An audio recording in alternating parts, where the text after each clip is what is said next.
Fala, leitores da Bíblia! Hoje a gente vai começar a ler a carta de Paulo aos Tessalonicenses. Vamos ler a primeira e a segunda carta na sequência. Essa primeira carta é bem curta, ela tem apenas 5 capítulos. Então, em 5 dias nós vamos ler toda essa carta.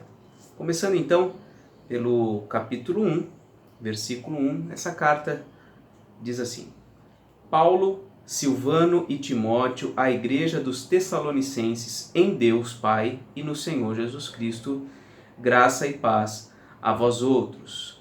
Veja que Paulo está acompanhado, ele está com Silvano e também com Timóteo. E ele se dirige à igreja que está em Tessalônica, mas essa igreja que está em Tessalônica, ela não tem apenas um endereço geográfico, mas ela também tem um endereço celestial. Ela está em Deus Pai e no Senhor Jesus Cristo. E ele então saúda essa igreja com a graça e a paz, que são duas, é uma expressão muito comum entre os cristãos, que eu creio que contém encapsulado ali toda a verdade do Evangelho. Por quê? Porque nós somos atraídos para Deus por sua graça e temos por causa disso a paz. Então a graça é a causa de nós estarmos num relacionamento com Deus, e a paz com Deus é o resultado dessa iniciativa e dessa obra graciosa de Deus.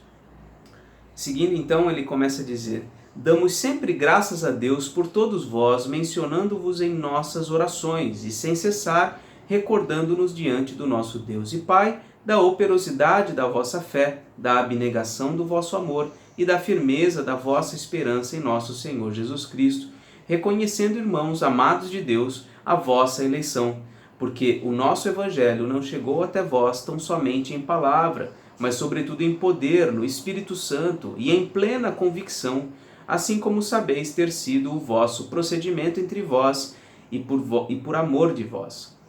Com efeito, vos tornastes imitadores nossos e do Senhor, tendo recebido a palavra, posto que em meio de muita tribulação, com alegria do Espírito Santo, de sorte que vos tornastes um modelo para todos os crentes na Macedônia e na Acaia, porque de vós repercutiu a palavra do Senhor, não só na Macedônia e Acaia, mas também por toda parte se divulgou a vossa fé para com Deus, a tal ponto de não termos necessidade de acrescentar coisa alguma, pois eles mesmos, no tocante a nós, proclamam que repercussão teve o nosso ingresso no vosso meio, e como deixando os ídolos, vos convertestes a Deus, para servirdes o Deus vivo e verdadeiro, e para aguardardes dos céus o seu Filho, a quem ele ressuscitou dentre os mortos, Jesus, que nos livra da ira vindoura.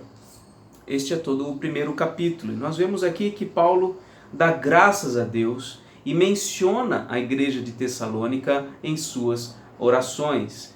Paulo esteve presente ali naquela cidade por 3 sábados ou 3 semanas, e ele pôde pregar o evangelho na sinagoga e em outros lugares por apenas 3 semanas, e ali a graça de Deus, uma graça maravilhosa, uma graça irresistível, alcançou as pessoas daquela cidade, e aquela igreja foi implantada nesse curto período. Paulo então, ele dá graças a Deus e ele menciona aquela igreja nas suas orações. Por quê? Porque ele recorda, ele se lembra diante de Deus de pelo menos 3 coisas que tornam aquela igreja uma igreja modelo para todas as pessoas, toda aquela região. Quais são as 3 coisas? Diz no versículo 3. Em primeiro lugar, a operosidade da fé. Em segundo lugar, a abnegação do amor.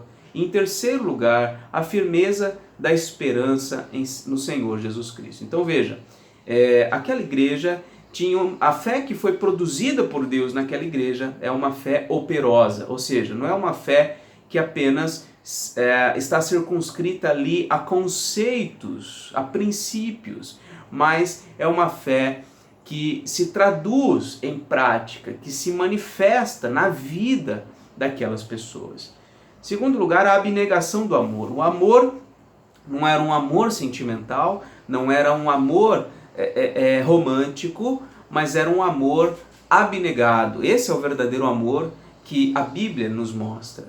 Paulo vai dizer aos romanos que Deus prova o seu próprio amor para conosco pelo fato de ter Cristo morrido por nós, sendo nós ainda pecadores. Quer dizer, Deus prova o seu próprio amor entregando o seu próprio Filho. Esse é o amor bíblico, esse é o padrão de amor, um amor abnegado, um amor que leva em consideração o benefício do outro e em detrimento de si mesmo, né? Esse é o amor que foi visto, que foi produzido por Deus na vida daqueles crentes em Tessalônica.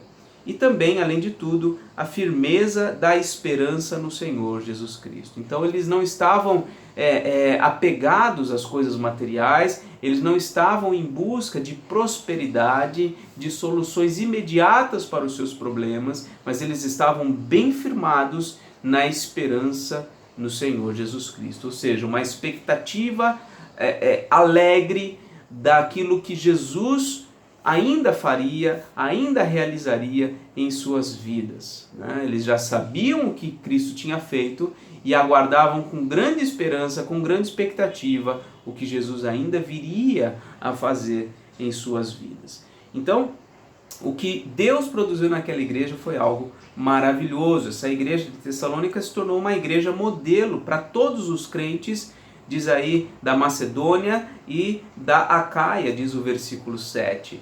A palavra repercutiu através deles por toda aquela região. A fé que veio a se manifestar na vida daquela igreja repercutiu por todos os lugares daquela região. Eles abandonaram os seus ídolos, eles abandonaram todas as coisas que o escravizavam ao pecado e eles passaram a viver para a glória de Deus. E nós vemos que tudo isso aconteceu porque, versículo 5, o Evangelho não chegou até eles somente em palavra, mas sobretudo em poder, no Espírito Santo e em plena convicção. Ou seja, a palavra foi pregada pelo apóstolo Paulo. No entanto, essa palavra foi acompanhada de graça e poder do Espírito Santo, produzindo convicção, produzindo transformações profundas, radicais na vida daquelas pessoas.